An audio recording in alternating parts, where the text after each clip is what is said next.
Sans argent, vous faites rien aujourd'hui. Hein. Quand t'as ton copain qui a gagné 5 millions, puis il me dit, moi je me suis acheté un chalet de 3 millions à Verbier, ben, le copain il se dit, non merde, moi j'ai ma copine qui aimerait bien que j'achète aussi un chalet. Puis, il y avait un peu cet effet-là. Parce que ceux qui ont acheté en 2005, 2006, 2007, qui au lieu de payer leur chalet 2,5 millions, ont payé 1 million avec leur monnaie, aujourd'hui, ils font des affaires de fous. Les meilleurs investissements qu'ils pouvaient faire, c'était difficile de faire mieux. Ça n'a pas de répercussions aujourd'hui sur les acheteurs maintenant. Non. C'est hallucinant.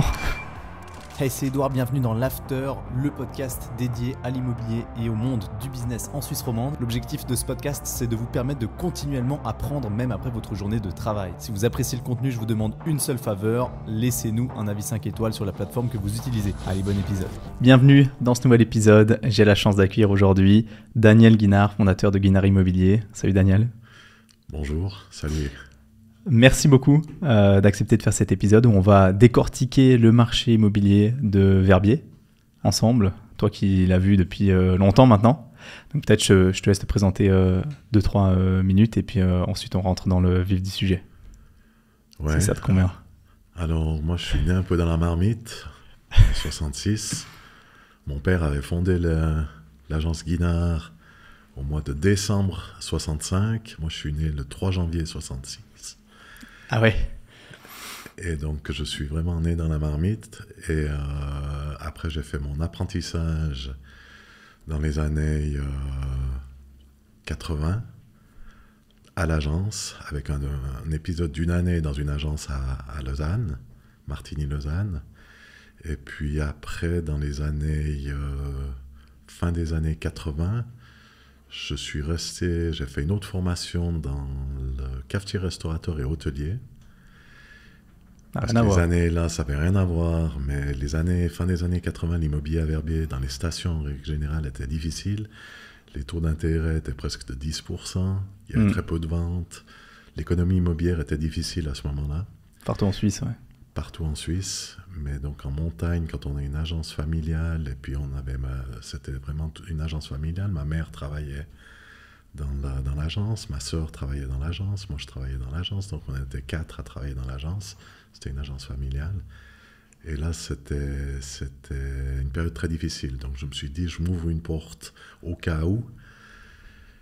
Et puis cet épisode a été relativement court, mais il était vraiment difficile. Nous, on était en train de construire l'agence justement à ce moment-là, donc il y avait des gros investissements, il n'y avait pas d'entrée, donc c'était difficile. Et puis là, la Banque cantonale valaisanne a joué son rôle parce qu'elle nous a supportés au sens profond du terme. Sans eux, peut-être on ne serait plus là.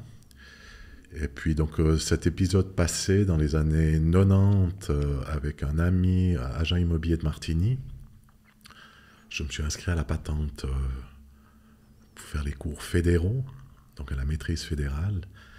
Et puis je l'ai réussi en 93, sauf erreur, ou 94, 93. Et puis après, en 2009, j'ai racheté l'agence à mon père, le 100% des actions.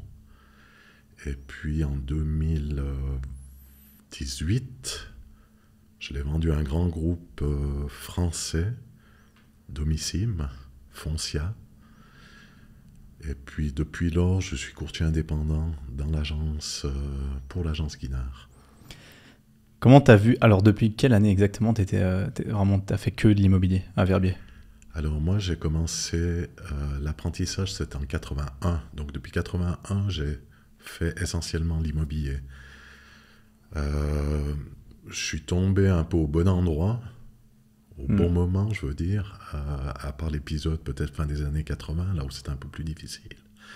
Mais sinon, Verbier était une station, et encore aujourd'hui, moi je vis là, j'ai toujours vécu là, j'ai investi à Verbier parce que j'adore la région, évidemment. J'y ai toujours cru, mes parents en premier, moi j'ai suivi. Et Verbier est une station qui a bien évolué. C'est pas une station qui a poussé du jour au lendemain. Il y a eu depuis la Deuxième Guerre mondiale, je dirais depuis les années 30-40, Verbier a commencé à s'étendre. C'est une station qui a même pas 100 ans encore. C'est une station qui n'a pas 100 ans, effectivement. Wow. Et initialement, le village de Bruzon, qui est en face de Verbier, était beaucoup plus grand. C'était un des grands villages du canton du Valais, Bruzon. Et puis, Verbier, c'était un peu les alpages. Donc, celui qui avait des vaches, la famille qui avait des vaches, elle venait alper à Verbier. C'était un peu marécageux. Il y a beaucoup d'endroits qui s'appellent Marais Vert, Marais Rouge, Marais... Le hameau de Verbier que vous connaissez peut-être, que tu connais en se tutoyant, je crois, que tu connais, a été créé autour d'un lac. Et le lac, c'était du drainage des différentes parcelles qui étaient avoisinantes. Ouais. Et puis, ils ont créé ce hameau. Mais l'ensemble de Verbier, avant, c'était des grands pâturages. Et puis, petit à petit, il y a eu un hôtel qui a été créé, il y a eu des accès qui ont été créés dans les années 40, 50... 60, et puis depuis les années 60, c'est devenu vraiment une station qui était très, très recherchée déjà à l'époque, surtout par la clientèle de Belges, du Luxembourg, et puis les Anglais aussi sont venus un peu avant ça, mais je dirais ça commençait à vraiment beaucoup se développer dans les années 60. Il y a des grandes résidences qui ont été construites à ce moment-là. On avait un règlement de construction qui était intéressant parce qu'au centre, on pouvait construire des grands immeubles. Puis plus on s'éloignait, moins on pouvait construire grand. Donc c'est un certain cachet, Verbier. On est dans un écrin où chaque façade, si on veut, elle est exposée au sud, exposée au soleil. Contrairement peut-être à d'autres stations, le haut plateau, où vous avez peut-être des balcons qui sont dans tous les sens, avec des toits plats. Nous, le règlement de construction, c'était toits 2 pans, certaines hauteurs, certaines largeurs, certaines profondeurs. Puis depuis les années 60, le règlement a très très peu évolué. Et donc on a pu avoir un développement harmonieux, je dirais, depuis le premier jour. C'est ça que je trouve remarquable, moi, avec Verbier. C'est que c'est vraiment beau. C'est une belle station. Quand on arrive, c'est des petits chalets ou c'est des grands chalets, mais c'est pas des immeubles. Enfin, il y a très peu d'immeubles. Ouais, alors il y a une ou deux verrues, si on peut appeler ça comme ça, mais c'est vrai que c'est un développement assez harmonieux. Il y a un règlement qui dit qu'il faut avoir tant de pourcentage de bois, de façade en bois, par exemple. Puis les toits 2 pans, ça fait montagne plus que des toits plats, enfin, etc. Il y a des rez-de-chaussée contigus dans les allées commerciales, si on veut.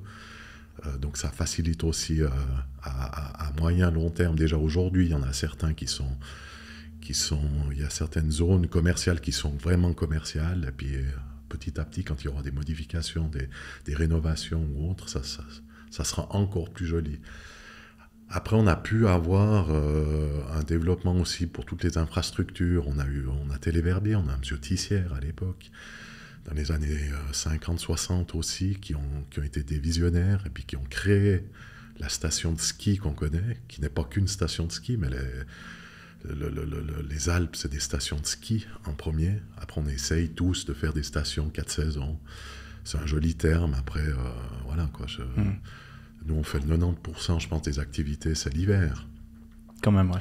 Il y a d'autres stations, Champé ou d'autres stations valaisannes, je ne veux pas toutes les citer, mais il y en a beaucoup d'autres qui sont moitié-moitié. Peut-être certaines viennent un peu plus, même été qu'hiver, mais Verbier, définitivement, ça reste une station de ski et ça le restera toujours. Il y aura des parts de marché qui seront prises parce qu'il y a le VTT, parce qu'il y a d'autres animations, il y a des animations culturelles aussi qui sont possibles. Et tout ça est possible. Enfin, le développement premier, encore une fois, c'était les Verbiers. Et puis on a un domaine qui est connu mondialement. Donc il y a des compétitions qui se font, on est connu pour le ski, mais aussi depuis que la station existe, donc ça fait à peu près 80 ans maintenant qu'elle s'est développée de manière harmonieuse, encore une fois. Il y a eu au niveau des infrastructures qui ont été possibles, elles ont été possibles parce qu'on a des moyens de le faire. Sans argent, vous ne faites rien aujourd'hui, de toute façon. Donc on a l'avantage d'avoir une politique fédérale, cantonale et locale qui permet à des personnes un peu plus fortunées d'envisager de venir s'établir dans la région, parce qu'on est mieux à Verbier, évidemment, mais dans les Alpes en général, en montagne, que sous la brume à Genève ou à Londres ou ailleurs. Hein. Enfin, je sais pas si toi tu peux travailler à Verbier plutôt que sous la brume, Ouais. tu vas venir plutôt en station. Et là, donc il y a récemment encore, on a eu des écoles privées qui sont très connues plutôt à Villars ou dans d'autres régions de Suisse, mais maintenant, Verbier, on a une très forte demande. Et puis ça permet d'avoir une activité plus annuelle, plus lissée sur l'ensemble de l'année. Donc il y a du monde qui est là quasiment toute l'année, beaucoup plus de monde qui est là toute l'année. Et ça, c'est grâce à c'est pas venu du jour au lendemain. Ces personnes qui ont conçu ou qui ont imaginé ces écoles privées, elles sont venues là parce qu'il y avait un marché pour le faire. Et ça change un petit peu la vie de Verbier. Puis de manière un peu plus générale aussi, avec les communications qu'on a maintenant. Quand vous allez, alors je ne veux pas parler des effets dramatiques de ces derniers jours, de certaines autoroutes qui sont fermées, etc., ou voies ferroviaires qui sont fermées, mais de plus en plus, les gens, à la place de faire 2-3 heures pour rentrer à Genève le dimanche soir, et puis en faire autant le vendredi pour venir au paradis en Valais, ces personnes-là, maintenant, elles vivent et travaillent à Verbier 4 jours sur 7, puis elles vont par obligation, en quelque sorte, elles vont à Genève 2-3 jours par semaine, sinon elles sont à Verbier.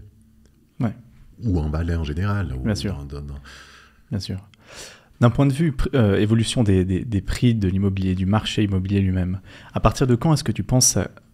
est-ce que c'est vraiment à partir des années 60, c'était déjà cher ou déjà beaucoup plus cher qu'ailleurs? Parce que là, Verbier aujourd'hui a gagné la première place de la station la plus chère de Suisse, station de ski la plus chère de Suisse, donc cette année, je crois, ou 2023. À partir de quand ça a vraiment grandi? Parce que moi, j'entends depuis que j'ai commencé dans le domaine de l'immobilier, Verbier, c'est pas possible que ça augmente plus, c'est déjà tellement haut. Puis au final, il y a 4 ans, c'était beaucoup moins cher que maintenant. donc c'est quoi ton avis par rapport à ça?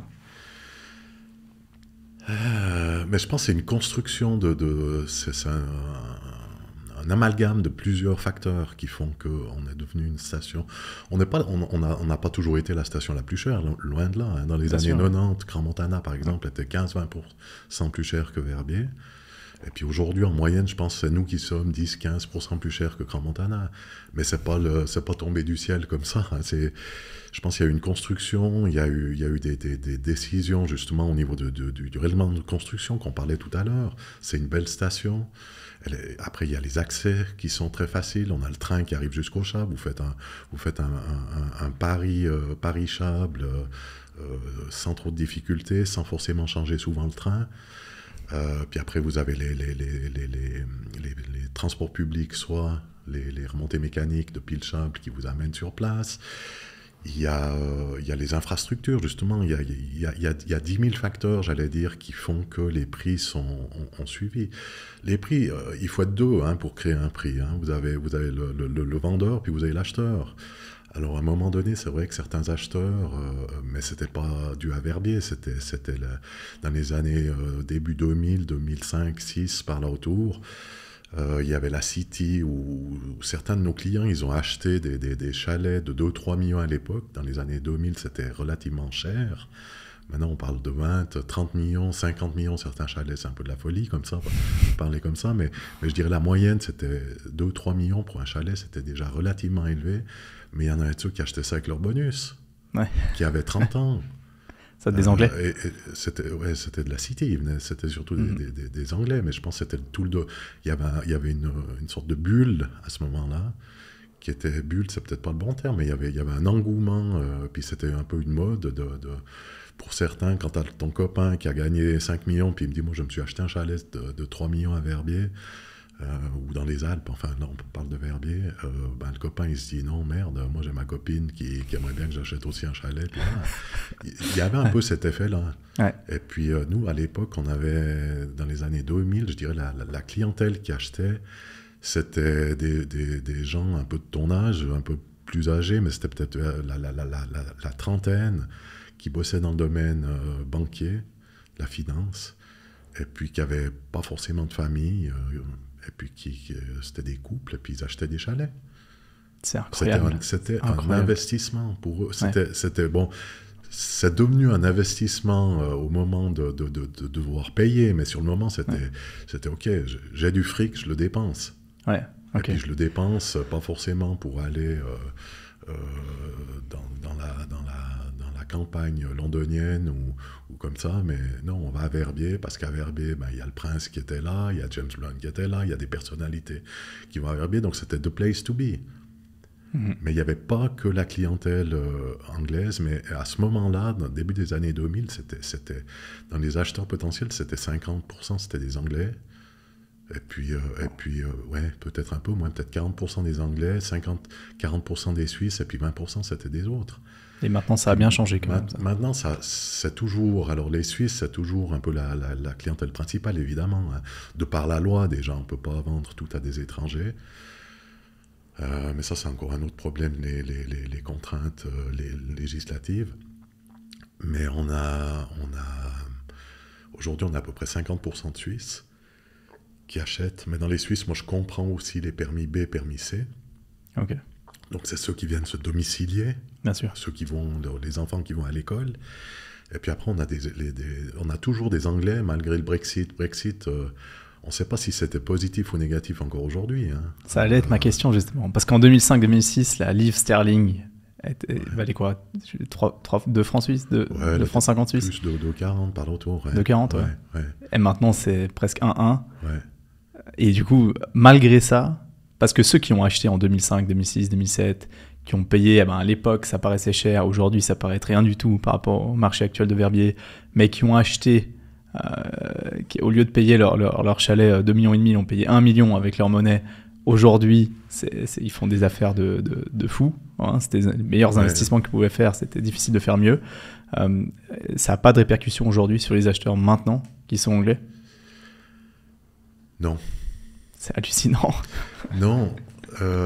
Mais il faut relativiser un peu ce nom, parce qu'il y a... Alors, il y en a... Définitivement, la Suisse est chère maintenant. Oui. Bien sûr. Pour l'anglais, elle est très chère même. Le franc, enfin, pour tous ceux qui sont hors franc, la Suisse devient chère. Mais Verbier était peut-être une station un peu privilégiée, dans le sens qu'il y a toujours eu ceux qui achetaient à Verbier, ils n'avaient même pas forcément besoin de financement. Mm-hmm. Donc l'acquisition qu'ils ont faite, c'était un plaisir. Et puis après, de facto, bien sûr, il y en a de ceux qui se sont dit moi je fais x8 l'investissement, donc avec le taux de change, avec la plus-value, etc. Ils arrivent à faire des gains énormes. Et puis il y en a certains, évidemment, ils l'ont fait. Certains ont vendu, puis ils ont racheté, et puis, etc. Mais la plupart sont restés propriétaires. Quand il y a eu le Brexit, il n'y a pas eu une vague qui disait maintenant il faut qu'on vende. Ah, c'est ce que j'allais dire. Vous avez vécu comment la crise 2007-2008 ? Il n'y a pas eu de crise à Verbier en soi. La Suisse a été faiblement impactée d'un point de vue immobilier. Je ne sais pas la Suisse, mais la région Verbier, la Suisse touristique peut-être, mais Verbier principalement. Moi je connais Verbier, mais peut-être moins d'autres stations. Puis Verbier, c'est vraiment anglophone. Donc nous, on a été, à un moment donné, on s'est dit, et moi j'avais même fait, je crois, un article une fois dans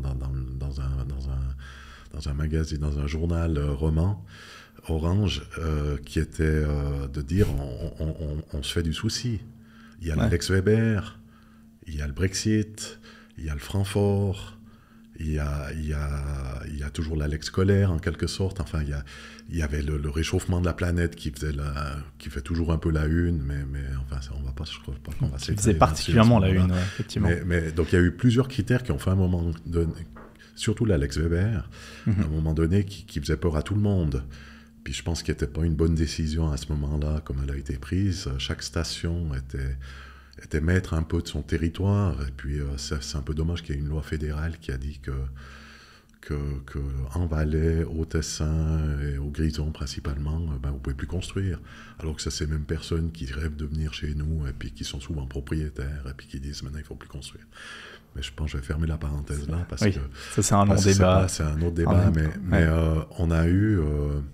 on a eu tous ces éléments à un moment donné qui ont fait qu'on avait peur. Moi, j'avais peur je ne veux pas dire que j'avais plus confiance, mais j'étais j'étais préoccupé de l'avenir à un moment donné. Ouais. Et puis finalement, il y a quasiment rien qui s'est révélé vraiment négatif, si ce n'est peut-être encore la Lex Weber maintenant, parce qu'elle est difficile à appliquer, on peut plus vraiment construire. Enfin, mais le Brexit, c'était pas vraiment un problème. Le Francfort, c'est un problème, mais je sais pas comment tout le monde arrive un peu à s'adapter. On bat des records plus ou moins chaque année de fréquentation. Même pour l'hôtellerie, il n'y a aucun problème à Verbier. Ouais. Attends. Mais bon, après, les personnes qui viennent à Verbier, enfin, c'est pas forcément des gens qui sont très proches de leurs sous. Justement, alors là, on a été désignés ou nommés par le Blick, sa station la plus chère. Après, est-ce que c'est la poule qui fait l'œuf ou on ne sait pas. Je pense qu'on bénéficie encore. Pour répondre à ta question, il n'y a pas de réponse à ta question, il n'y a pas de réponse précise. Il y a 1000 critères qui font que Verbier est devenu telle qu'elle l'est aujourd'hui. Et puis c'est pas fini, parce qu'on a encore une fois, c'est les finances qui font beaucoup de choses dans le monde. Là, on a des projets de développement qui sont encore intéressants. Ouais, justement. Au niveau immobilier, proprement dit, il n'y a plus grand-chose qui peut se faire. Il y aura toujours des nouvelles constructions. Il y a vers la place centrale, la commune a acquis des terrains pour pouvoir développer des structures proches du centre. Il y a quasiment chaque village de la commune, elle a son école, et ça, c'est important qu'on puisse garder les enfants. Les enfants, c'est l'avenir. Donc, c'est important qu'on puisse garder... dans les vallées latérales, je pense, au niveau politique, il y a un manco. Il faut qu'on puisse plus garder, ou tenter en tout cas de garder les locaux dans les vallées latérales, parce s'il n'y a plus les locaux, c'est déjà tellement difficile, parce que les prix sont quand même très chers. Nous, on a des collaborateurs qui font des fois une bonne demi-heure, 1 heure de route pour venir travailler tous les jours. C'est pas vraiment positif. Il faudrait qu'on puisse avoir des structures locales. Je sais que la commune de Bagne, elle est en train d'essayer de trouver des solutions, mais c'est pas facile. Comment gérer un appartement à loyer modéré dans une vallée? À qui est-ce qu'on donne? Aux frères du président ou aux cousins de celui qui est du constructeur du coin, etc. C'est pas facile à gérer. C'est pas impossible, mais c'est pas facile à gérer. Il y a le grand projet de Curala au départ des remontées mécaniques du Chable. Je ne sais pas s'il y a encore des oppositions, enfin, je ne sais pas exactement où il en est le projet, mais là, il y a des idées, il y a une volonté de faire quelque chose. Après, comme toute action, il peut y avoir des oppositions, et puis ça peut traîner, ou ça peut être abandonné. Et puis, parfois, c'est dommage, mais c'est comme ça, quoi. Ça suit des règles. Oui. Dans l'évolution du marché immobilier de Verbier, donc tu l'as dit, c'est pas terminé. Comment est-ce que tu vois l'avenir avec... déjà, comment est-ce que vous avez vécu la crise du Covid, qui était du coup une crise un peu internationale, mais nationale, qui a boosté l'immobilier partout, et en particulier dans les stations, et où est-ce qu'on en est maintenant? Parce que suite à la crise du Covid, on a eu l'Ukraine. L'Ukraine a participé à l'augmentation des taux d'intérêt. On a fait x3, mais voilà, on sait que dans les résidences secondaires, l'impact des taux d'intérêt, c'est pas le même qu'en pleine, et que le marché de la résidence principale. Comment vous avez vécu ça? Bon, tu l'as bien souligné, ça a été un booster. Ouais. Pour l'ensemble, je dirais la Suisse a bien géré le cas. Donc, de manière générale, ça a bien été géré. Oui. Et puis, ça a été reconnu par beaucoup d'autres pays que la Suisse, on avait bien géré. Après... d'être enfermé dans ton studio à Paris ou à Londres ou je sais pas où, ou à Genève ou peu importe, mais la remarque que j'ai faite tout à l'heure, t'es quand même mieux en montagne où t'as le soleil, où tu peux encore sortir. À l'époque, on pouvait encore sortir. Je ne sais pas si c'était totalement légal, mais enfin, il y avait des choses qu'on pouvait faire c'était chez assez nous souple, qu'on pouvait peut-être pas forcément faire ailleurs. Il y avait aussi, au niveau du ski, on a pu skier peut-être avant d'autres stations françaises, par exemple. À un moment donné, on avait l'écart de Chamonix qui venait en Suisse, qui venait au Chable, et puis ils venaient profiter du ski chez nous parce qu'ils ne pouvaient absolument rien faire chez eux. Et puis nous, on n'a pas eu plus ou moins de morts. Ben, je ne sais pas statistiquement comment, je m'en fous un peu, mais ça a été bien géré. Et puis, aujourd'hui, on voit, il vient d'avoir les élections en France. Au niveau politique, on est quand même bien géré aussi. Je ne sais pas si on veut faire un peu de la politique là, mais avec une politique de droite, c'est quand même une sécurité pour les investisseurs. Il y a moins de risques que si c'est d'autres politiques. Et là, mais ça entre en considération. C'est aussi très important la politique. C'est aussi des éléments. Après la Banque nationale, on parlait du taux d'intérêt, on n'est jamais vraiment monté haut. Mm-hmm. On est à moitié encore que les États-Unis ou que l'euro. Donc l'investisseur, c'est quelqu'un qui a quand même la tête sur les épaules. Mm-hmm. Il ne va pas investir à un endroit. C'est peut-être pas justement comme dans les années 2000, 3, 4, 5 où tu achetais avec ton bonus parce que voilà, tu flambais un peu ce que tu avais, tu ébattais un peu la galerie et puis mais l'investisseur, celui qui il achète parce qu'il veut se faire plaisir, parce qu'il sait que c'est un bon investissement, et ceux qui ont acheté à Verbier dans les années 65, le prix du mètre carré il était à 1000, 1500 construit. Aujourd'hui, il est à 30 000. Donc, et puis depuis le Covid, pour venir plus concrètement à ta question initiale, en l'espace de 3 ans, je dirais, à un moment donné, ils disaient que les prix, en une année, ils avaient pris 20-30%. Moi, je n'ai pas tout à fait la même approche ou le même constat, plutôt. Mais par contre, en 3 ans, les prix, ils ont pris 20-30%. Puis il y en a certains qui ont vendu 50% plus cher. Nous, on a eu des cas qui étaient un peu malheureux dans un certain sens, mais qui montrent la force du marché à un moment donné. C'est qu'on avait des acheteurs pour 1 million, pour dire quelque chose, pour prendre un ordre de grandeur. Et puis on avait le vendeur qui était prêt à vendre 2 millions. Et puis 2 jours après, ou le jour même, il y a un autre acheteur qui dit non, moi je mets 1,1 million. Ou 1,2 million même. Il y en a ceux qui ont fait des surenchères de 15-20% plus pour avoir le prix. Puis ça arrivait régulièrement, ça, pendant le Covid. Non, régulièrement, c'est pas le bon terme, mais c'était pas vraiment exceptionnel. Ouais. C'est arrivé, nous-mêmes, on a eu quelques cas comme ça. Puis, qu'est-ce que vous voulez faire là? Moi, si toi, tu es vendeur d'un truc, et puis, qu'est-ce que tu fais? T'as un contrat avec moi à 1 million, moi, je suis le courtier, t'as un contrat avec moi à 1 million, mais t'as peut-être un autre courtier à côté, ou un copain, ou un autre client qui sait que tu voulais vendre finalement, parce que souvent, ça reste pas très longtemps sur le marché, ces trucs-là. Ouais. Et puis, je te dis, mais moi, je te donne 1 million, ça. Tu fais quoi? Tu ne dis pas, non, moi, j'ai un contrat à 1 million à côté. Alors, il y en a qui le font, il y en a qui sont quand même honnêtes. Mais, ils sont rares. Mais l'argent, souvent, c'est clair. Fait arrondir l'honnêteté. Ouais, c'est sûr. Qu'est-ce qu'ils te disent? Enfin, pourquoi est-ce que les gens achètent à Verbier? Ils disent quoi? Ils recherchent quoi avec Verbier, ou pourquoi ils investissent en Suisse? Parce que les gens qui achètent à Verbier, c'est des gens qui peuvent acheter n'importe où sur Terre, au final. On avait parlé des 6 stations les plus chères du monde, dont Verbier fait partie. Certainement, il y en a 2-3 en Suisse. On a aux États-Unis, mais ces gens-là qui achètent à Verbier peuvent acheter n'importe où sur Terre. Pourquoi est-ce qu'ils achètent là? Encore une fois, je pense qu'il n'y a pas qu'un critère. Non, mais je te donne un exemple. J'étais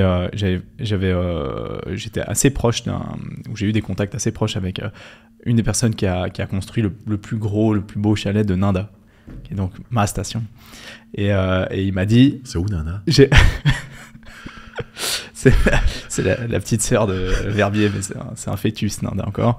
Et il m'a dit, voilà, moi j'ai un fichier Excel. Et puis j'ai 7-8 points, sur 7-8 critères. Donc il y a l'ensoleillement, à Nanda c'est pas terrible, mais sinon il y a station de ski, l'évolution des prix, le potentiel de croissance, le développement qu'il y a à avoir sur les années à venir, etc. Et l'orientation de la station pour l'enneigement. Et puis il me dit bon bah voilà, regarde, je coche ces cases là et puis à la fin j'ai des points. Et puis j'ai investi dans la station qui a le plus de points. Et c'était Nanda. Alors on va pas me demander ce qu'il y avait dans son fichier Excel précisément, mais en gros il s'est dit Nanda c'est proche de Verbier, et parce que nous faut pas se leurrer, mais il y en a beaucoup qui achètent à Nanda parce que c'est lié à Verbier, mais ils peuvent pas acheter à Verbier. On a un peu les restes de Verbier quoi. Mais il me dit en gros c'est lié à Verbier, donc il y a un potentiel de croissance certainement important. C'est la même station, le même domaine skiable qui est effectivement certainement le meilleur de Suisse. Et donc voilà, je capitalise sur les 10, 20, 15, 30, 40 ans qui arrivent. Voilà, ça c'est un exemple. Je pense que tu as donné la réponse. Et ça c'est un investisseur donc très qualifié, qui connaît très bien l'immobilier, professionnel de l'immobilier. Oui, il est ultra qualifié, mais s'il était vraiment hyper ultra qualifié, il aurait acheté à Verbier. Il aurait pu se permettre, c'est vrai. Mais bon, je pense là, il y a une question de coût, effectivement. Le prix du mètre carré à Verbier, quand tu es à 30 000, peut-être Nanda, vous êtes à 15, 16, les plus chers, ou bien même pas. Alors le 15-16 à Nanda, je pense que c'est plutôt le 45 à Verbier. Ouais. Tu vois, c'est vraiment mais vous êtes à quoi, tout neuf. 12 une nouvelle résidence, 9 résidences secondaires. Ouais, 9 résidences secondaires, mais il y a encore un développement maintenant, c'est effectivement entre 10 et 12. Quoi. C'est le bon prix qui part. Quoi. Alors ça, c'est peut-être dans la case, il y avait la question du coût ou la possibilité de l'investissement. Le chalet qu'il a construit, je dis n'importe quoi, il était peut-être 5, 6, 7, 8 millions, peut-être à Verbier, il aurait coûté 30 millions. Ouais, donc à un moment donné... mais par contre... une chose qui est importante aussi, que nous, on peut mettre en évidence, et puis que dans la case, il n'entrerait pas en considération à Nanda, c'est la plus-value aujourd'hui. Encore une fois, à l'époque, dans les années 60, je ne connais pas les prix de Nanda, mais si à Verbier, c'était peut-être 1005, à Nanda, c'était peut-être 1000, j'ai aucune idée. C'est peut-être par là autour, dans les années 60.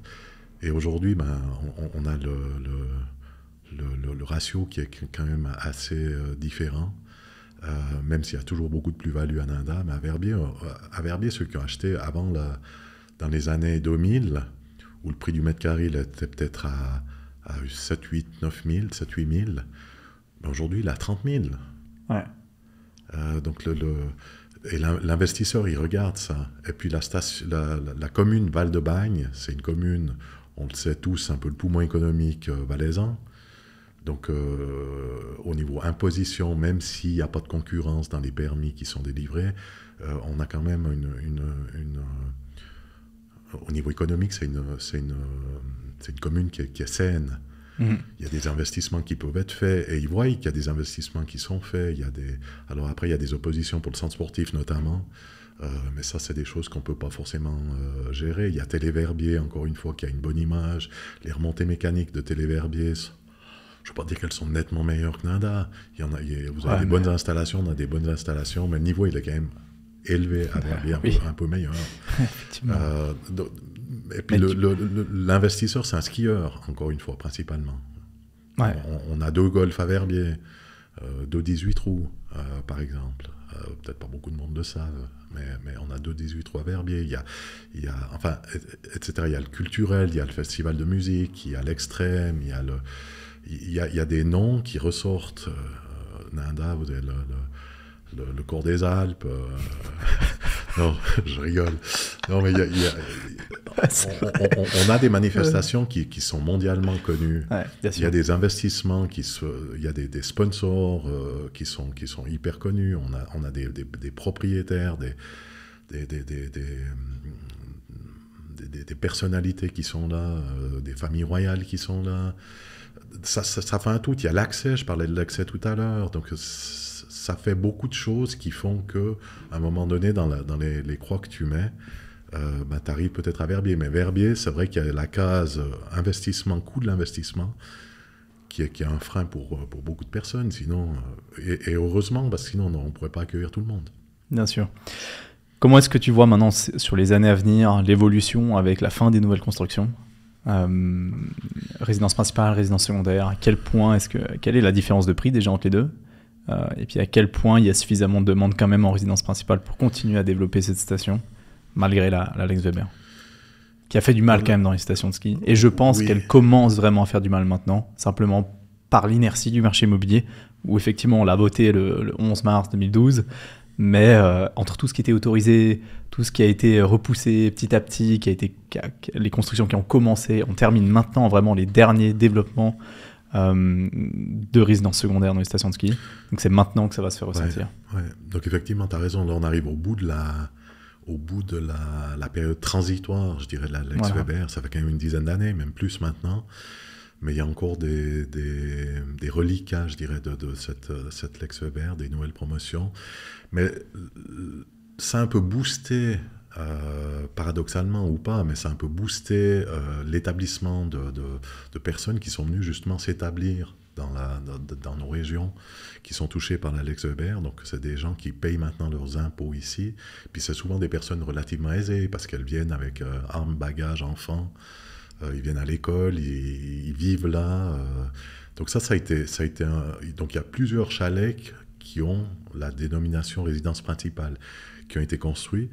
Par contre, au niveau des résidences, donc des promotions avec plusieurs appartements, à Verbier, à ma connaissance, il n'y en a qu'une aujourd'hui qui a été faite.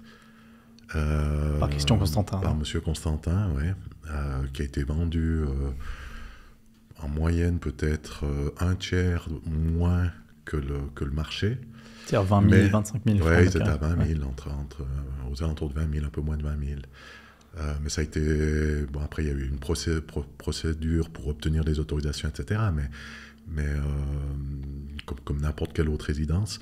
Mais ce que je ne sais pas, et ce que personne ne peut savoir, en l'occurrence, donc moi je ne suis pas devin, en tout cas à ce niveau-là, c'est qu'avec la dénomination ou l'inscription au registre foncier d'une résidence principale dans une localisation de résidence touristique, je ne sais pas quel sera le marché futur.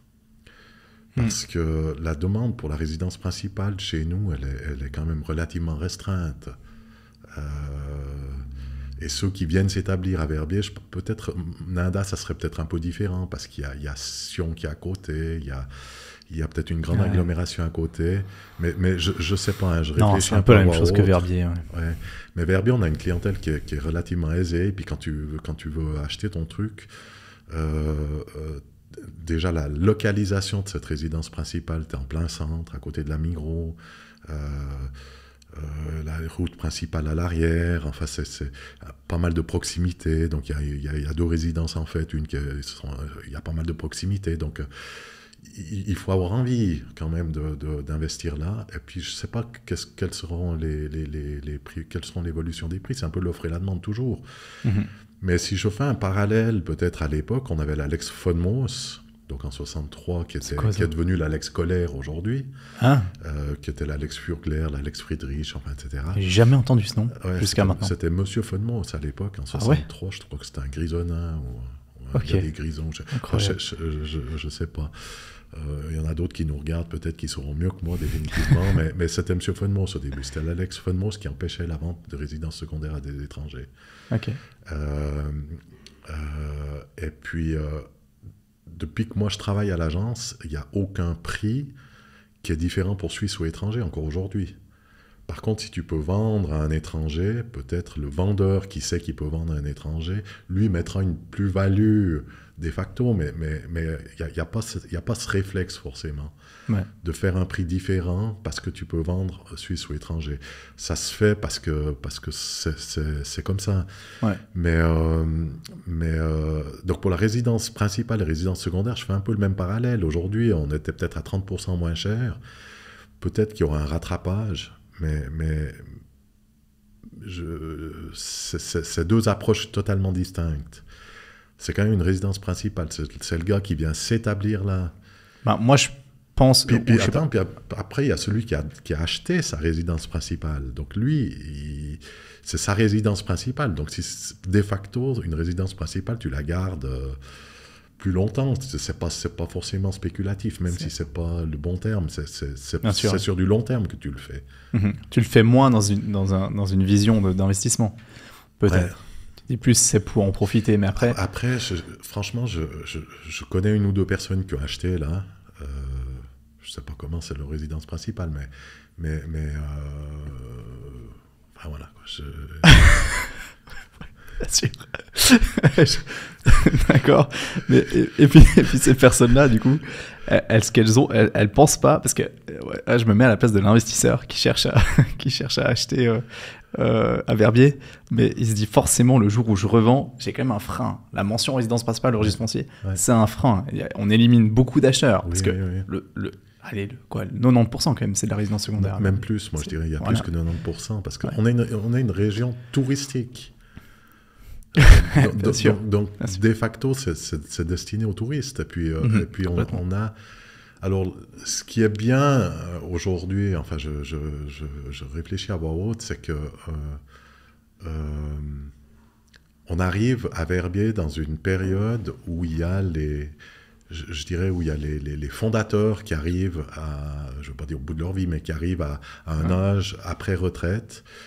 Et puis, c'est peut-être un des désavantages de nos stations, c'est que t'as l'été, t'as l'hiver. Et l'hiver, pour les personnes qui ont un certain âge, c'est peut-être plus difficile de rester pour des raisons essentiellement pratiques. Hein, quand tu vas aller te promener dans les stations, alors il y a des stations qui sont un peu plates, comme Crans-Montana, par exemple, mais la plupart des stations, elles sont en pente, il y a des montées, des descentes à faire, il y a les services publics qui sont peut-être pas forcément performants. Bon, les acheteurs Verbier sont très sportifs, c'est des skieurs. Donc, justement, raison de plus que pour une résidence principale, ça risque d'être... je sais pas, moi j'ai de la peine à anticiper l'évolution des résidences principales dans les zones touristiques. Dans les stations de ski, complètement. Donc là, il y a un autre développement à l'entrée de Verbier, vers Verbier Village, à l'entrée de Verbier Village même, qui est en cours. Je ne sais pas exactement où ils en sont, mais donc je ne sais pas le succès que ça a, mais au bout d'un moment, il y aura saturation. Je pense qu'il y aura saturation. Parce qu'il y en a beaucoup qui peuvent acheter... Si au niveau prix, tu arrives au même montant, mais que tu as une épée de Damoclès qui te dira non, mais tu ne pourras pas revendre en résidence secondaire, à un moment donné, le marché fera qu'il y aura toujours un certain gap entre la résidence principale et la résidence secondaire.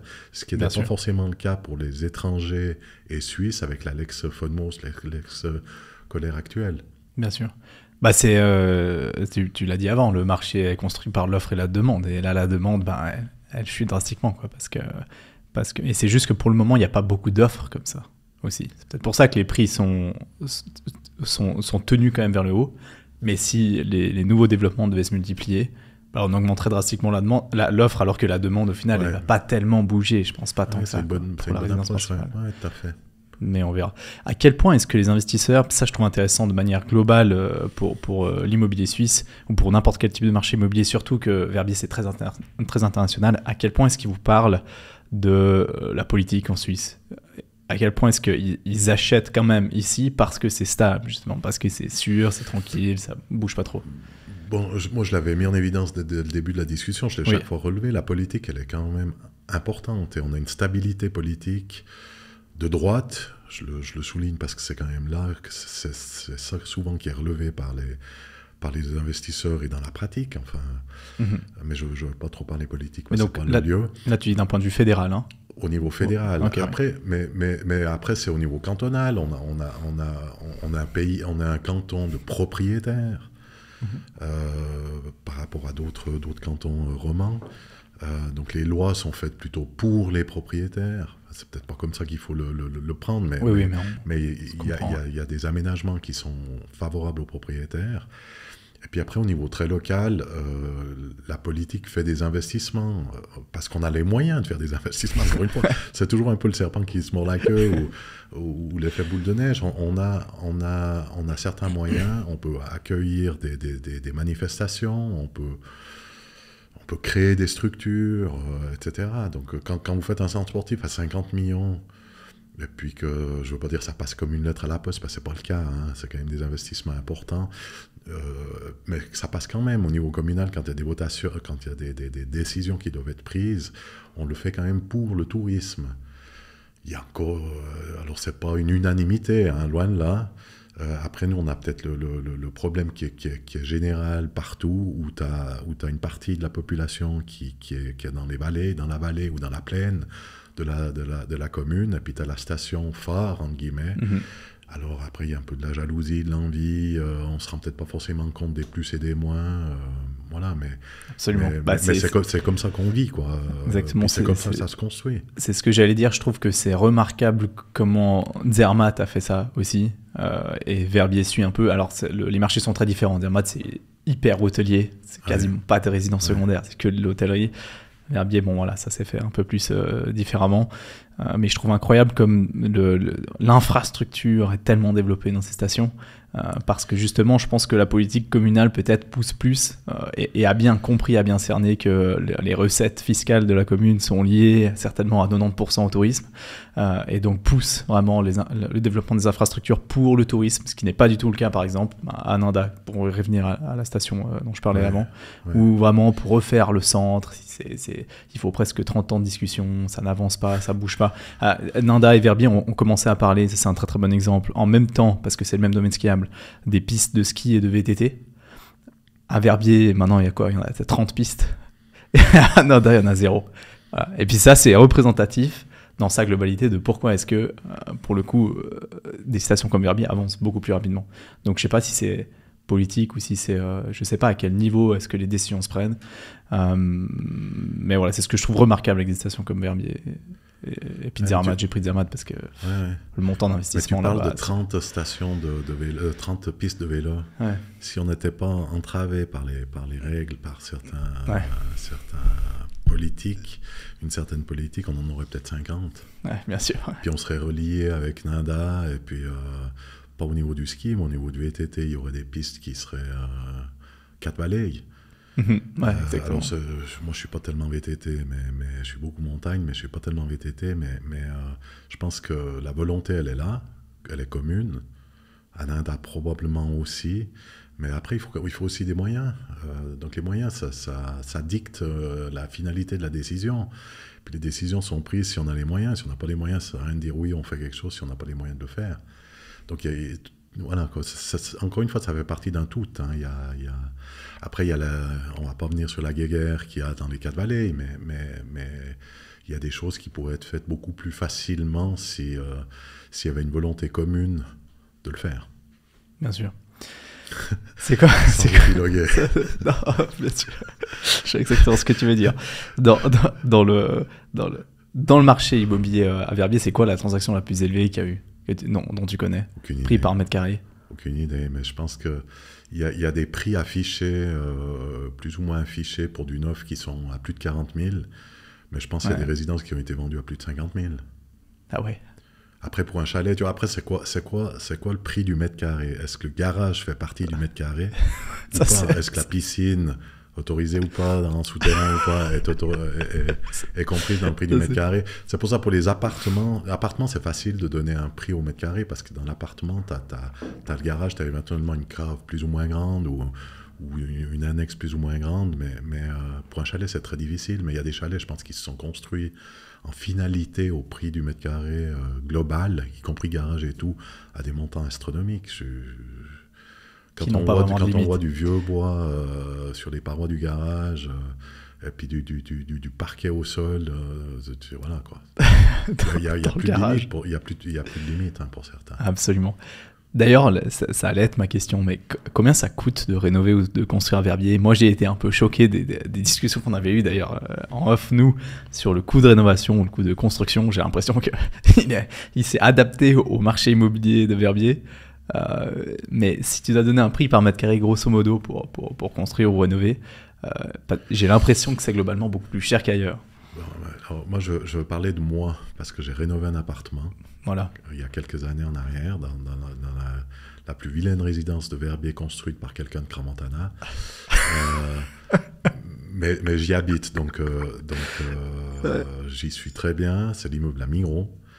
À l'entrée, là. À l'entrée de Verbier, oui. C'est con d'ailleurs. Le premier truc que tu vois à Verbier, c'est un immeuble moche. C'est le premier truc. Alors, on a investi, et la commune d'ailleurs a participé à des investissements de rénovation de façade, parce que quand tu arrives à Verbier, c'est marqué Verbier 1500 mètres, sauf erreur. 1500 mètres, je crois que c'est pas tout à fait 1500 où il a mis, mais enfin peu importe, 1500 mètres.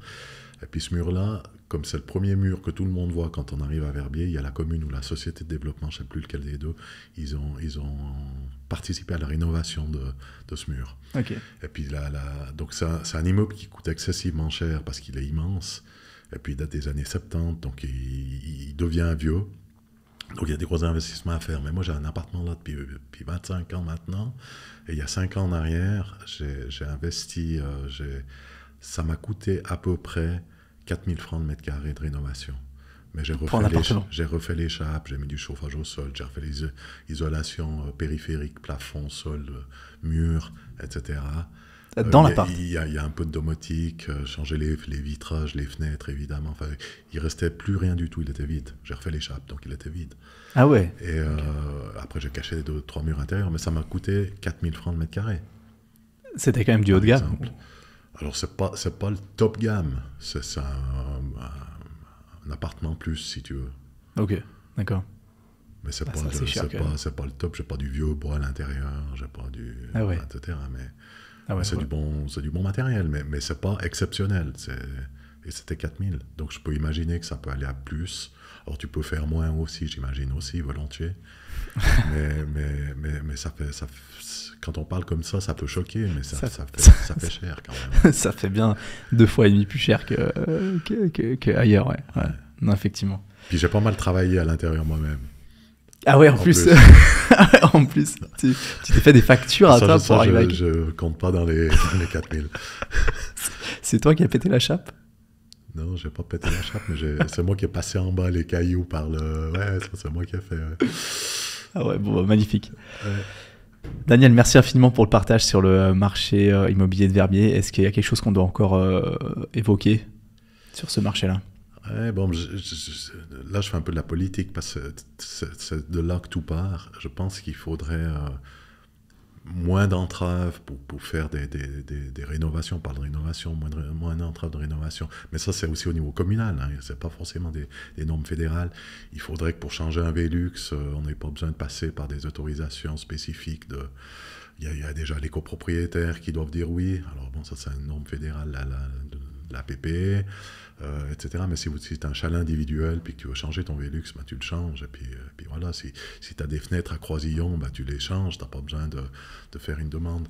Donc, ça, c'est des exemples basiques, mais je pense que ça reflète assez par où on passe maintenant. On est obligé tu vois, tu parlais tout à l'heure de faire des pistes VTT à Nanda. Alors, je ne connais pas le cas précis, mais on doit remuer ciel et terre, demander des autorisations à 15 000 services pour finalement bouger 3 mètres cubes de terre.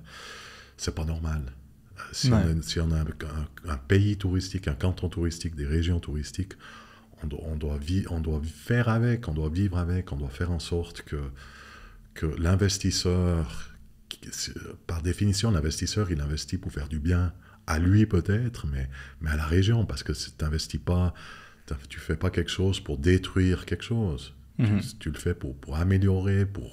Alors, ton amélioration, ce que toi tu juges amélioration pour toi, c'est peut-être pas forcément une amélioration pour certains autres partis ou personnes.